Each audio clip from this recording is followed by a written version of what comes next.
Welcome to Chillin' 101. We hope this video helps. You start by installing Yfinance and confirming Panda's compatibility. This prevents subtle parsing errors. Once done, import Yfinance as if and choose a real ticker like Apple. You immediately create a ticker object with if, ticker, Apple, and call. History, period equals 1 mo to fetch recent bars.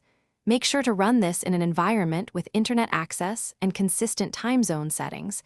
Doing so now verifies your pipeline, and it surfaces any API or dependency issues right away. You next expand retrieval, call ticker. History, period equals 1y, interval equals 1d to get daily bars, or set start/end for custom ranges. Use, info, and earnings to pull fundamentals and events. This complements price data when modeling.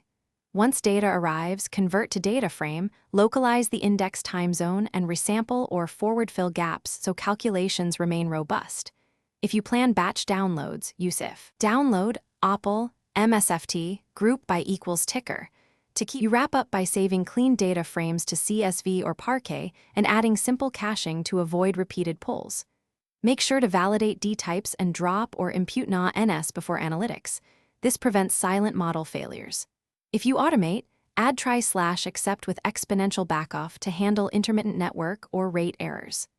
Troubleshooting tip: when results look wrong, update Yfinance, rerun a small live fetch, and confirm ticker spelling and internet access. That resolves most problems quickly.